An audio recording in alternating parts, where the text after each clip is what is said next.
जैसे ही acid attack की सूचना मिली, हमने एफआईआर दर्ज की और उसका तुरंत इन्वेस्टिगेशन, क्योंकि गंभीर मामला लेते हुए कि छात्रा के ऊपर हुआ और महिला सुरक्षा के प्रति दिल्ली पुलिस हमेशा सजग रहती है, उसकी इन्वेस्टिगेशन करने में जैसे ही हम आगे बढ़े तो कुछ विरोधाभास नजर आने लगे।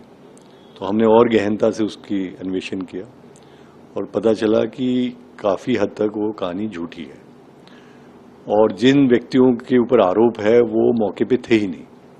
हमने उनको अच्छे से खंगाला, उनका टेक्निकल एनालिसिस किया, सीसीटीवी फुटेज देखा, जो वो कह रहे थे कि हम यहाँ पे थे उन लोगों के बयान लिए और जब हम पूरी तरह से संतुष्ट हो गए कि वाकई जिस व्यक्ति पे आरोप लगाया जा रहा है वो वहाँ पे था ही नहीं, तो हमने इसको पुराना रिकॉर्ड वगैरह चेक किया। फिर समझ में आया कि जो छात्रा है, पीड़िता थी, उसके पिता के ऊपर एक 2 दिन पहले ही वारदात, जो एलिज्ड वारदात है उससे 2 दिन पहले ही उसके पिता के ऊपर आरोप लगे थे और वो एक महिला ने लगाए थे। उस महिला के पति को ही फंसाने के लिए ये सारा किया गया था। बल्कि केस की जो कंप्लेंट थी उसमें 3 लोगों के नाम थे, एक तो इस महिला के पति का और 2 और लोग जो छात्रा के दूर की रिश्तेदारी में भी है।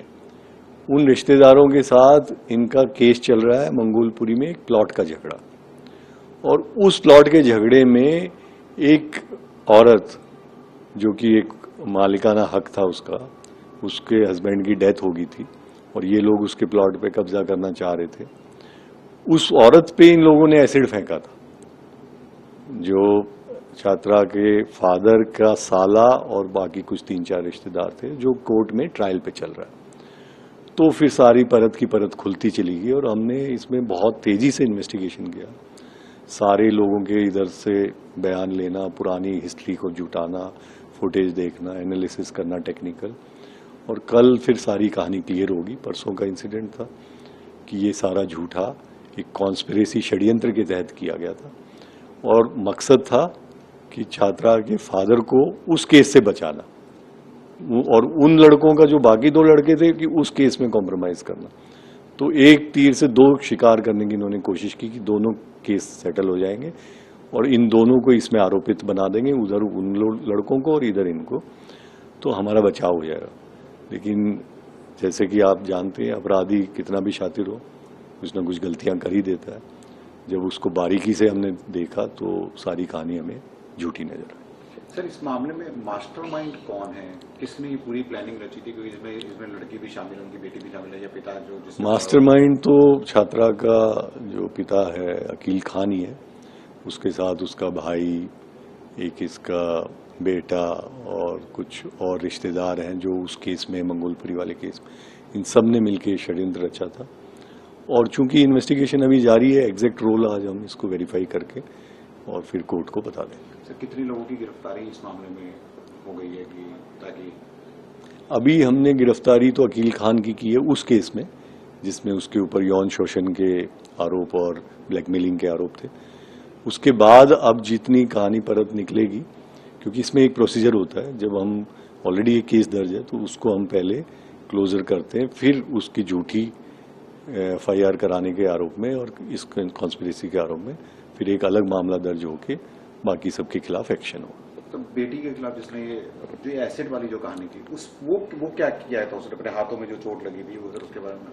हाँ, वो खुद ही ये लोग अपने घर से टॉयलेट क्लीनर या इस तरह का कुछ लेके आए थे, जिसकी अभी जांच चल रही है। और ये भाई के स्कूटी पे आई थी और भाई ने कॉलेज से कुछ दूर इसको उतार दिया और फिर वहां पे इसका पिता पहले से आया हुआ था और इन लोगों ने खुद ही उसको हाथों पे लगा के इस तरह की साजिश लगी जैसे, और नाम लिया कि एक बाइक पे 3 लोग आए जिनका पहले मैंने जिक्र किया था और उन पे आरोप लगाए, जबकि वो 3 लोग वहां पे थे ही नहीं मौजूद। तो ये सारा षड्यंत्र इनके परिवार का ही रचा हुआ था। तब इन तीनों को क्लीन चिट दे दी गई है जो जिसके ऊपर इन्होंने आरोप? हाँ, देखिए, इनका वहां पे ना तो इनकी मौजूदगी है, ना इनका कोई जो ये बातें थी कि स्टॉकिंग करता था, कहीं कुछ नहीं है।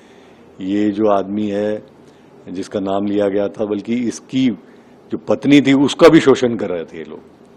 तो ये तो डबल जेपार्डी थी इनके साथ कि एक तो इनकी पत्नी का शोषण किया और ऊपर से फिर इनको इसमें आरोपित बना दिया।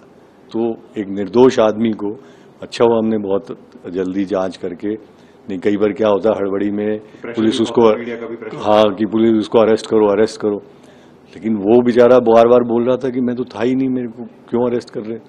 तो हमने कहा भाई रुको, इसको अरेस्ट मत करो, आप पहले इसका जो वर्जन है इसकी पूरी जांच हो, और जांच की तो फिर सारी परतें खुल के आ गई।